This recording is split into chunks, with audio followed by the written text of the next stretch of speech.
battles are won by the ground forces, by the men on the ground who slog across the terrain the best way they can, who fight their way foot by foot to ultimate victory.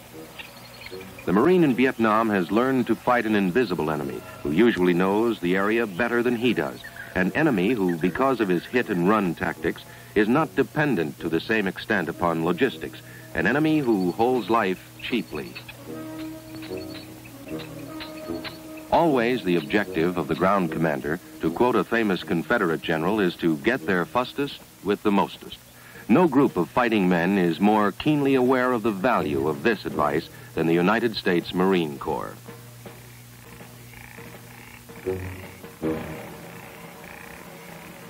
The field phone barks its call for support, and the Marines respond with their Sea Knights.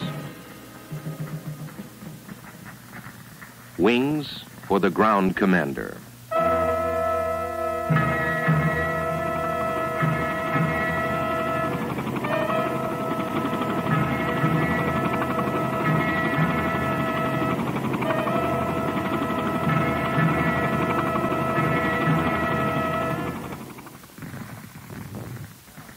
The men on the ground prepare to attack the enemy stronghold, while overhead the choppers stand by to support the operation.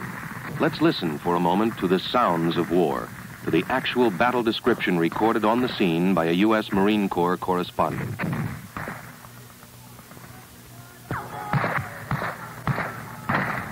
just run into some DC here in the area. They just moved out on a line to assault this position, heading in with everything they've got. And if there's any BC in there, that'll sure as hell clean them out.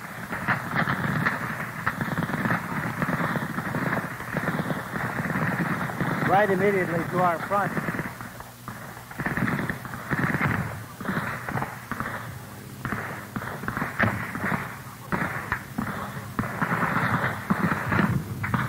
The action has been going on now for about 10 minutes. We're still getting incoming rounds from the DC off in the village. So far, nobody's been able to see them yet. We're spread along the line here. The entire company spread out along the village. These Viet Cong are elusive. You can't see them. All you can do is hear the bullets as they come at you.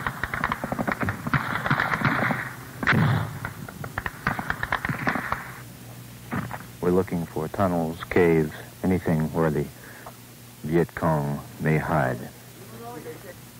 Just about 20 minutes ago, we were sitting at a rest period, and one of the men commented on how day before yesterday they'd been sitting there at a rest period and thinking that they were just about to their main objective and would be through for the day, when all of a sudden all hell broke loose. And that's just exactly what has happened here today.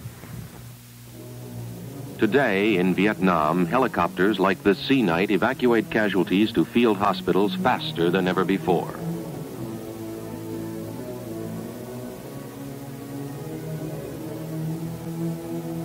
More often than not, the ground commander's tactical plans are predicated on the ability of the helicopter to move troops quickly into battle. A great deal of thought and effort went into the development of helicopters like the Sea Knight. Its tandem rotor design, for instance, is of particular importance to the missions it performs.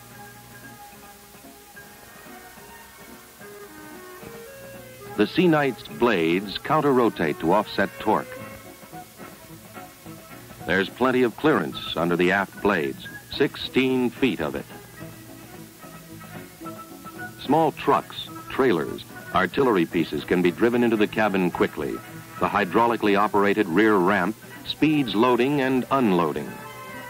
The cabin section of the fuselage is 24 feet long by 6.5 feet wide by 6 feet high, 850 cubic feet of cargo space, no support members to interfere with the movement of personnel or cargo. The hydraulic winch mounted on the forward bulkhead pulls 2,000 pounds at speeds to 30 feet per minute. 2 100 nautical mile radius missions at sea level standard conditions were established to define the role of the Sea Knight. The first, the assault and supply mission, 17 combat troops or 4,000 pounds of cargo. This is the second, medical evacuation, MEDEVAC for short. 15 litter patients plus 2 medical attendants, 3 litters in each tier. But before this helicopter was accepted for duty with the U.S. Marine Corps, it went through a thorough development program, from ground testing to flight testing. Fuel jettison test, whitewash on the aircraft detects any impingement in flight.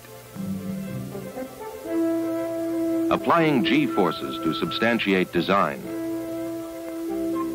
Engines out, blades auto-rotating or windmilling to a safe landing. Amphibious capability, able to take off from water on a single engine if necessary. Hovering in a spray rig in Canada. Testing ice protection systems, blades, windshields, engines. Live steam released under pressure into the freezing air. Flight test in the high Sierras. The Sea Knight had to be capable of operating anywhere in the world.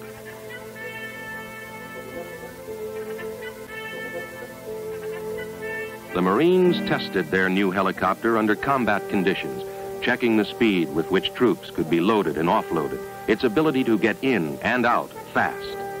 The pilots began to get a feel for the Sea Knight and what it could do. The external cargo hook with its quick-release mechanism was tried out in the field. During fleet exercises in the Caribbean, the Marines flew the new helicopter off carriers in vertical envelopment missions, carrying troops into simulated combat.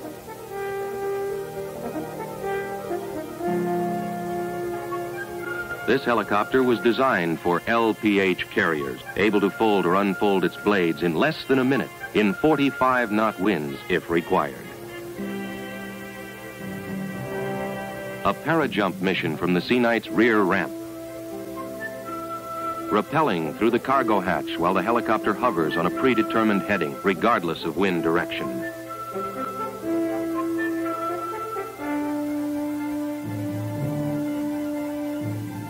An inshore replenishment mission, INREP, quickest way to supply troops in the field.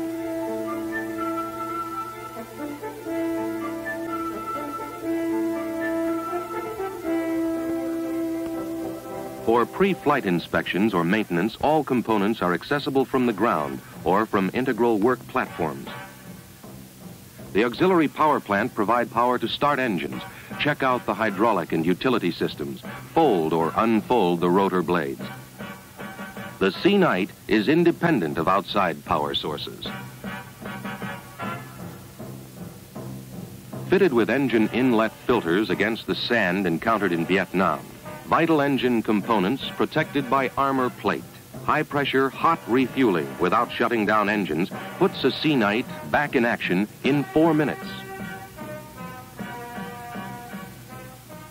One last night formation flight winds up the operational training program. Leaders are cautioned that this is the most difficult thing that you have to do as leaders. And the leader is this night work that we're doing tonight, and it requires, smooth power changes and very smooth changes in attitude and angle of bank.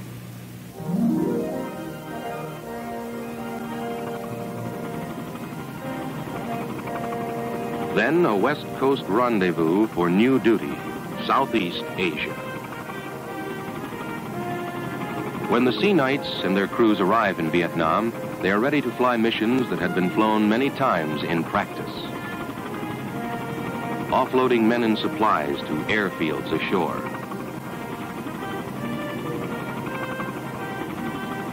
Bringing ashore heavy or bulky cargo as they had during fleet exercises in the Caribbean.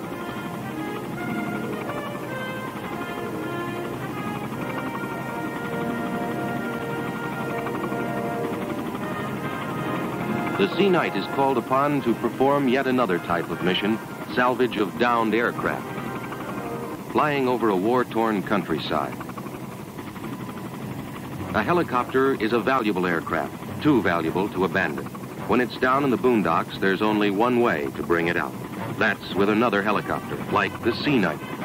The Marine CH-46 has salvaged millions of dollars worth of aircraft, kept them out of enemy hands, and put them back into inventory to fly again.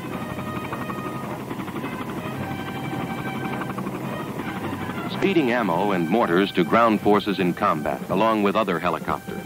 The Sea Knight carries out its primary mission, the rapid deployment of troops, support equipment, and supplies. Its rear ramp simplifies loading.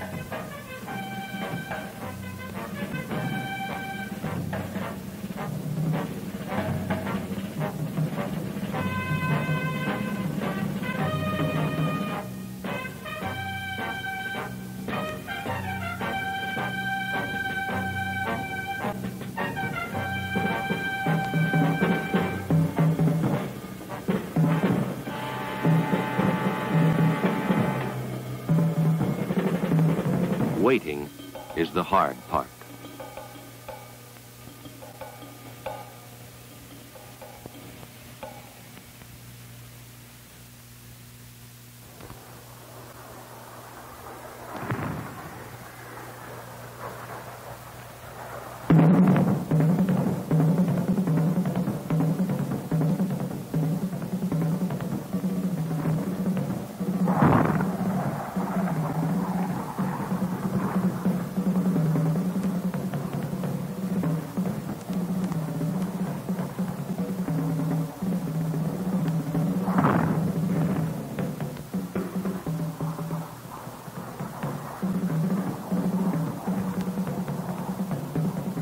Americans and Vietnamese nationals with their red berets, ground commanders, discuss strategy. And the helicopter figures prominently in the plans. To move troops into position quickly, like these Vietnamese.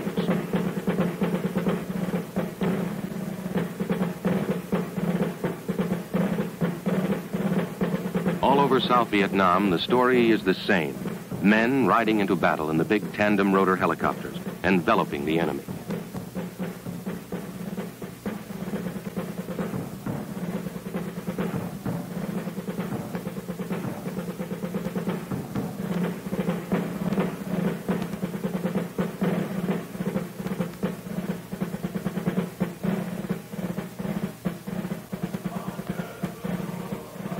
To the ground commander, the Sea Knight represents strong new wings for his vertical envelopment concept.